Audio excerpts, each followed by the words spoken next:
don't need to take her to the vet. You've placed her in our care. All is well. You will find that she won't want to walk. She'll want to stay still in her bed for a few days. She won't want to eat very much, and she'll only need to go out when for the call of nature. But allow that, leave it for as long as it takes, and all will be well. And that was the message. So we followed it. And Susie, the little dog, stayed in her bed under my desk where I was at work. We worked from home. And she didn't want to go out. She didn't move. She just stayed there. She seemed to be peaceful.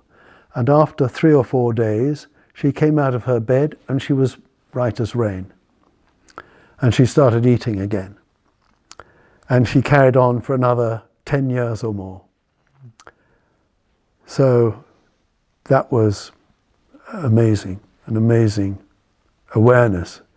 What an introduction to the Holy Spirit.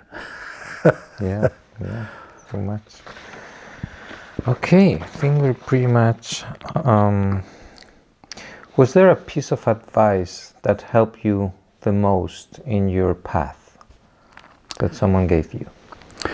Well, I've had lots of advice from Jesus, and one of the most important things that he's ever said to me is, if in doubt, do nothing. Wait, and the answer will come to you. And that is a piece of advice that I would share with anyone and everyone, because people they think, oh, time's running out, we must rush and get this thing sorted out. There is no rush in eternity. So if we're willing to commit our lives into the care, guidance and protection of Jesus and the Holy Spirit, then they take over. We're like little children. We can't tie our own shoelaces. A little child doesn't know how to tie its laces. So the little child comes to the parent and says, please help me to tie my shoelaces, because I'm struggling to do it and I don't know how to do it. So the parent says, yes, I'll help you. And that's what we're like. We're spiritually little children. So we place ourselves in their care and they lead us one step at a time. And so, trust. Is there any spiritual practice that you would recommend on a daily basis, to carry on a daily basis? A lot of people talk about meditating. I'm not an enthusiast for meditating, because if you ask 100 people, what do you mean by meditating, you'll get 100 different answers. Instead, I use the word communing or communion, and that means speaking in a two-way, mind-to-mind communion with the living Jesus. And so that's what I have been doing, and it becomes an everyday thing. It's like being connected on the internet. You don't have to dial up anymore, which was the original internet connection. The connection is permanent. And so Jesus is with us every moment. There is never a moment when he is not with us. All that's needed for the connection to become complete, two-way, is for us to connect with him. He's in us. He lives within our heart-mind permanently. That's his abode in us. And he said to me in 1968, I'm aware of all mankind every moment.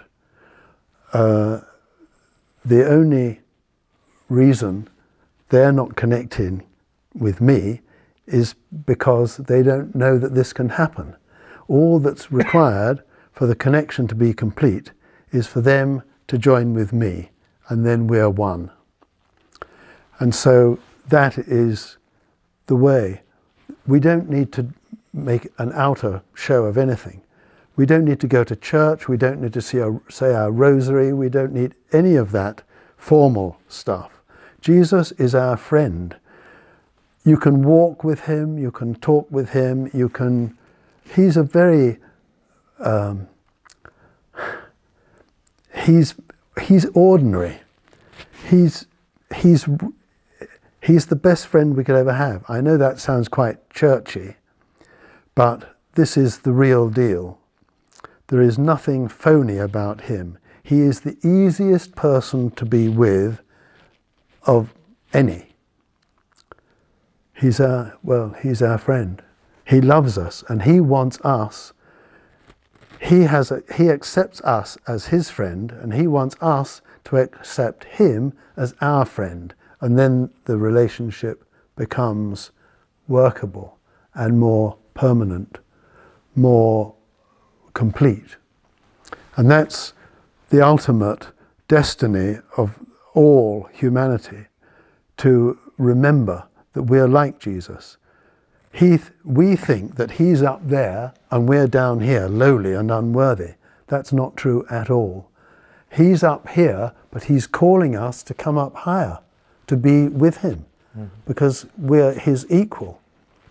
We don't believe that, and so that's not our experience. But when we start to believe it, we start to realize that we are actually ascending the hill of the Lord and rising up to the place where he is. And he's there to help us. He knows where we are. He understands us totally. There's no falsehood. There's no pretense with him. If we try to pretend, we're only kidding ourselves. He's not fooled by any of it. He knows us totally, and we don't know ourselves at all when we're pretending that we're separate. So he'll help us. Do you have any piece of advice for beginners, as any warnings about what not to do in pursuing a spiritual growth? Well, I can answer that in a slightly roundabout way, because this world, in the external world around us, is a constant distraction. From the moment we open our eyes in the morning, the world is calling to us to attend to our bodily needs. We have to work, to pay the mortgage, to provide food, all to do with our body. And so this is a massive distraction. And Olga Park said to Teresa and to me back in the 1960s, do not allow this world to distract you. It will distract you, but don't let it take over. Always keep Jesus in the focus, the forefront of your focus, of your commitment. And that's what we have done, and it works. And it doesn't matter how long it takes. Time is an illusion. We've made it up. There's only now, the holy instant of now, which is eternity. And so if it takes, a lot of people here think, well, time's running out, the clock's ticking and I'm not getting any younger and there's all these problems to sort out. So I've got to get to it and beaver away at sorting it all out. Well, if you were to then say to such a person, this is going to take you many years, a lot of people will be put off by that, because they want, instant awakening to spiritual reality. And the idea that it could take them years, decades, a lifetime, when you're young and you've got, lots ahead of you, then you want to make progress that's much quicker than is actually best for us, because this is a one step at a time process. And we have to assimilate the growth from each step, and assimilating what we've learned in that one step, which may be a year or several years worth of progress. We have to assimilate that before we're ready to take the next spiritual step. And so we have to be prepared for time to be left out of the equation, because if we want to move into the place where we're at one in eternity, we have to leave behind time, because time and eternity are incompatible. time is a linear process that looks as if it's always running out and we haven't got enough time. There is all eternity. So one step at a time and we get there. I've been on this journey with Jesus consciously for 51 years. Well, I've been at this much longer than that through many incarnations, which we've become aware of. But don't go looking for who was I? Was I Henry VIII or was I, Julius Caesar or whoever? Don't go out looking for that. You will be brought all the information you need from the realms of light when you're ready for it. And it will only be given to you at that moment, when the moment of readiness arises. Otherwise, we're trying to jump the gun. And I tried to do that. I never went out looking to find out who I was, but I wanted to speed up the process. And Jesus said, no, it doesn't work that way. This is a one step at a time process. You can't plant a lettuce seed in the garden and harvest the lettuce the next day. These things have to grow, one step at a time. And patience. I was not gifted with patience, but I've learned that patience is the only way forward.